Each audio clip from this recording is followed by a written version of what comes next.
It was one of those days that seemed determined to break her spirit. The sky hung dull and heavy over the small suburban town of Maplewood, where 24-year-old Clara Benson stood at the self-checkout line of the local grocery store, clutching her half-empty wallet and a cart that held only essentials: bread, milk, and a few discounted cans of soup. Her eyes burned from exhaustion. She had just finished a double shift at the diner. Yet her week's pay was already vanishing into bills. Still, Clara forced a faint smile at the elderly man ahead of her, who was fumbling nervously with a small bag of apples, instant oatmeal, and a few boxes of tea. The cashier's voice sliced through the quiet hum of the store. "Sir, your card's been declined." The old man's hands trembled as he tried again, his voice cracking. "Could you just try one more time?" I'm sure it's just a mistake." But it wasn't. The line grew impatient behind him, and Clara could feel the sting of judgment in the air. The old man's faded flannel shirt looked at least a decade old, his shoes worn thin, and his eyes, pale, uncertain, and filled with quiet shame, spoke louder than words ever could. The cashier sighed and started to set aside the groceries, muttering something about store policy. Before she could stop herself, Clara stepped forward. "Wait, please. I'll take care of it." The old man looked up, startled. No, miss, you don't have to." "It's fine," Clara said softly, sliding her debit card through the machine with a shaking hand. "Everyone deserves to eat." The cashier gave her a curious glance but said nothing as the payment went through. The old man blinked rapidly, his lips quivering. "You didn't have to do that. I don't even know your name." "Clara," she said with a small smile. "And really, it's okay." He stood there for a moment, struggling to find words. "Clara, thank you. You've just reminded me there's still kindness left in this world."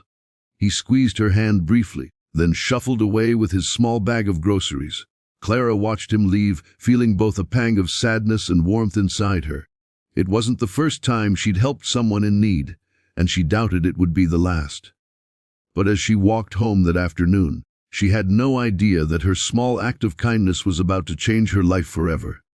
If you believe in kindness, compassion, and second chances, please take a moment to like, comment, share, and subscribe to our channel, Kindness Journal. Your support helps us spread real stories that restore faith in humanity. And Clara lived in a modest 2-bedroom home on the edge of town.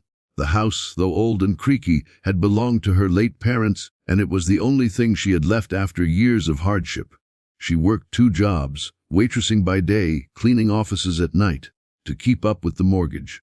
Her younger brother, Ethan, was in community college, and she often skipped meals so he could have enough. That evening, Clara reheated leftover soup and sat by the window, her mind drifting back to the old man from the store. Something about him had stayed with her. His quiet dignity, his worn hands, the sadness in his eyes. She hoped he was okay. By 9 p.m., she was folding laundry when she noticed faint headlights sweeping across her small front yard. The hum of engines followed, steady and deep. Clara frowned, glancing outside. 3 large black SUVs had pulled up to the curb, their glossy surfaces reflecting the porch light. Her heart jumped. No one she knew drove vehicles like that. The engines idled for a moment before the doors opened in unison, and several sharply dressed men stepped out, wearing black suits and earpieces. Their movements were calm but purposeful. Panic fluttered in her chest. She backed away from the window, thinking maybe she should call the police, when a firm knock sounded on her door. "Miss Clara Benson." A deep voice called. She hesitated, clutching her phone. "Who's asking?" "Ma'am, we mean no harm." The voice replied gently. "We were sent here on behalf of Mr. Howard Kingsley." The name didn't register at first, until a memory flashed through her mind: the old man at the grocery store. Confused and shaking, Clara opened the door just slightly. A tall man in a black suit gave her a polite nod. "Miss Benson, Mr. Kingsley would like to see you. He asked that we bring you to him right away. He said you did something very kind today." The Clara blinked. This is about the groceries." "Yes, ma'am," the man said simply. He insisted. Her fear softened into bewilderment. Something about the man's calm tone reassured her, and after a few hesitant moments, she agreed to go. The ride was quiet, except for the sound of the engine and Clara's racing thoughts. The SUVs drove beyond the edge of town, through winding country roads lined with trees, until they turned onto a long private driveway leading to a sprawling white estate. The place looked like something out of a dream, massive columns, fountains, and glowing garden lights stretching into the night. When they stopped, the man opened her door. "Mr. Kingsley is waiting inside." Clara stepped into the marble foyer, her shoes squeaking against the floor. A grand staircase curved upward, and the scent of fresh lilies hung in the air. At the far end of the hall, the old man she had helped earlier that day stood waiting, though now he looked completely different. Gone was the faded flannel shirt. He wore a crisp gray suit, his posture straight, his eyes bright and steady. "Mr. Kingsley," she whispered. He smiled.